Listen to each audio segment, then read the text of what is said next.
right? Look at this. Very nice little early evening in Hyde Park, I think I am. Jeez, I'm coming at it from a different angle, so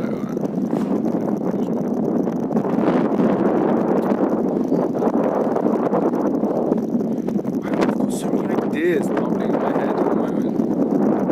So many things I want to talk about. So I'm really brimming, overflowing with shit. I felt so open and over the past couple of weeks. So much to talk about. And yet at the same time, through work and through moving house and through doing various bits and bobs, I feel like I haven't had the bandwidth to, or the time to actually express myself.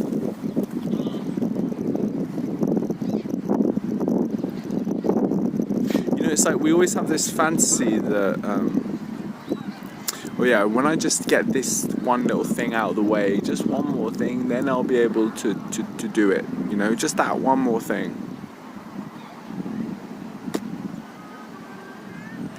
Then I'll be able to really do what I want to do. I've been in this mode for quite a long time, you know. Just kind of making excuses. But at the same time, you could say I've been building myself up, I've been learning new stuff.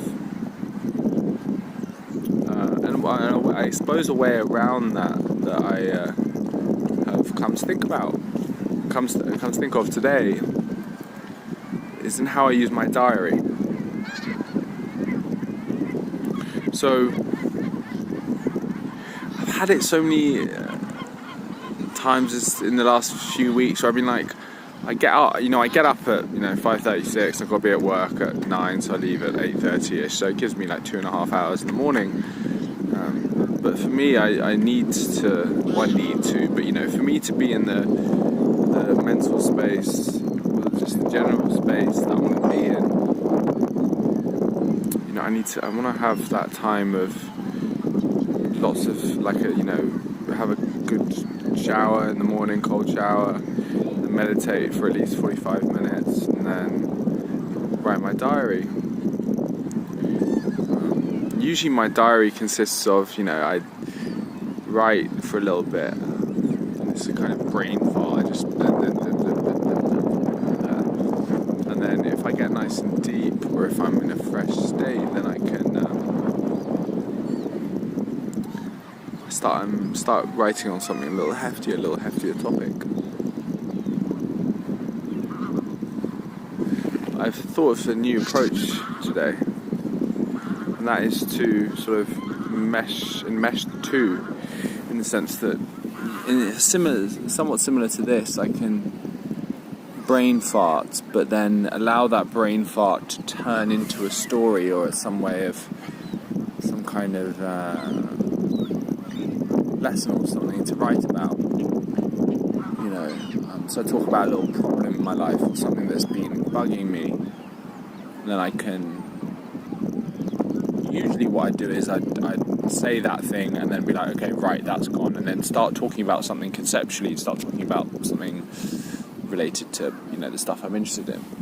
Whereas if I actually bring the practical problems that I am that I'm facing on a day-to-day basis, turning that into a story, then that's got a much more practical element to it, and it solves a lot of problems in the sense that it's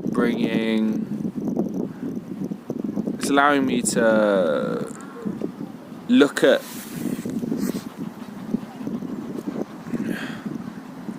my everyday problems, to package something which is real for people, you know, real world problems. And if especially it's the case is narrating the little thoughts and little bits that go into my little problems, or the things that are bubbling away and I want to talk about. And that people might be a bit more interested in that than if I'm just to talk about things conceptually. I've actually noticed in some of the stuff I've been reading or listening to recently that some of the best writers, they often talk in stories.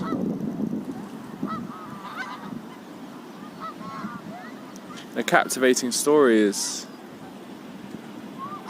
that moves subtly into messages is good. Also, what I think that I really like about that is that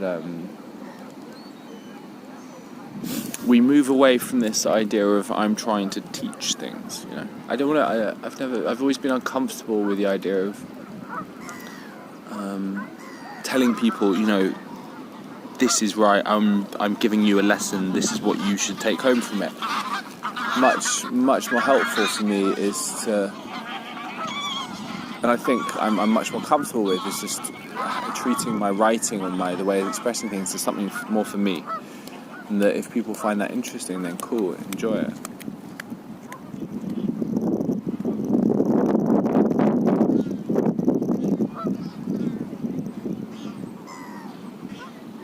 It's like I'm doing this to help myself.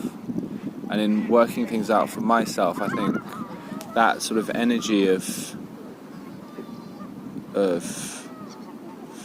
fumbling away with problems and feeling them out and looking at them, that can maybe, you know, transmit into other people so they can be like, okay, now I'm going to look at my problems.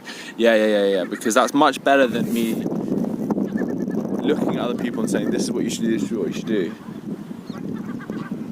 So then that makes them feel self-conscious, like they need to be helped. Whereas me narrating my issue, because people,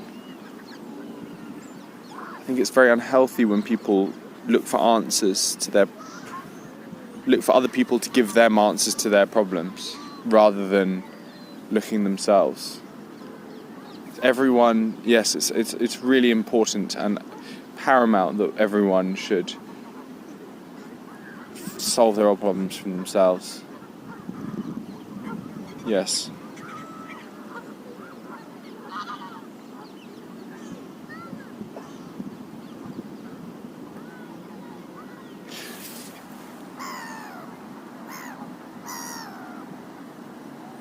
So I've noticed for me that when everything that I've sussed out for myself, I had some great teachers and who've taught me some cool things, but it's like they haven't told me what to think. They've just maybe held a mirror up in a slightly interesting way, you know. Yeah.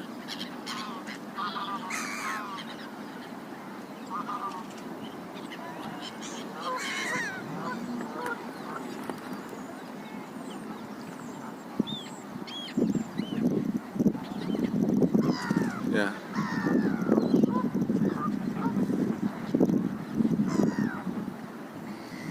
And I had a possible idea when I get my website up and running.